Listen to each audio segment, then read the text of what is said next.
how vital is skateboarding maintenance really? Like when you get down to the nuts and bolts of it, no pun intended, how important is skateboarding maintenance? And a lot of people make it out like you've got to have this checklist and you've got to go through it and you got to make sure your wheels and trucks are okay and your bearings are good and your board doesn't have any pressure cracks in it and all the hardware is tight and all that. But it's really not that crucial. If you're riding your board frequently, you should be able to know what's wrong with it. You should know what needs to be replaced. So the next step is to have access to the parts that you need. I realize a lot of you guys are younger skaters and you don't have access to your own money and your parents won't always take you and get new wheels when you need them. So your best bet to combat this, what I've always done, and it seems like a really common sense thing to do to me, but a lot of people forget about it, just save your old stuff. Skate shops, when you get new wheels, will ask if they want you to throw away the old ones when they put on your new ones, if you have them do that. Don't have them do that, by the way. You can do it yourself, and you need to do it yourself. It brings you closer to your board. You become one with it. But anyway, just hold on to that stuff, you know?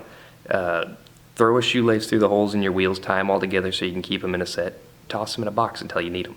Same thing with bearings. Hold on to them. Hardware, all that stuff. Just keep it.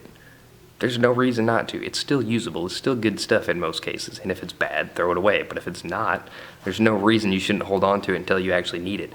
Because when you have a bad bearing, you have to make up for that physically. You have to push harder to get going to the same speed. Flat spots, same thing. When you've got pressure cracks in your board or it's starting to get soggy or something, you've got to make up for that by popping harder. And it just makes doing tricks a lot harder that don't necessarily need to be as stressful as they are if you would just take care of your board.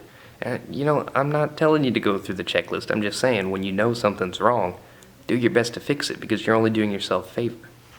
If you already do this, and I know a lot of you guys do, it would be really cool if you would tag me in a picture on Instagram or something. Show me where you keep your used skateboard parts. Show me your used skateboard part graveyard, I guess is what it is. Because I don't know, I'm interested in that kind of stuff for some dumb reason. I did a tour of my trunk video years ago and I showed you guys my stuff, and I want to see yours. And a lot of you guys don't interact with me much on Instagram, and I want to kind of grow that a little bit more. So follow me there, and tag me in some pictures of your skateboard graveyards. Hashtag skate speech skateboard graveyard, or not. Actually, don't do that. That's kind of dumb. But anyways, if you liked the video, make sure you give it a thumbs up. If you didn't like it, give it 2 thumbs down. Watch it twice. Make sure you thumbs it down twice. You can totally do that. Actually, just watch it a whole bunch of times and leave lots of nasty hate comments and tell me how terrible I am. Leave comments in general. Subscribe, share my videos, watch more videos. Because I need some help growing this channel and I'm not going to be able to do it on my own. I can only promote myself so much and I need you guys to help me out. So if you enjoy them and you want to keep seeing more videos, you know, do all that YouTube stuff.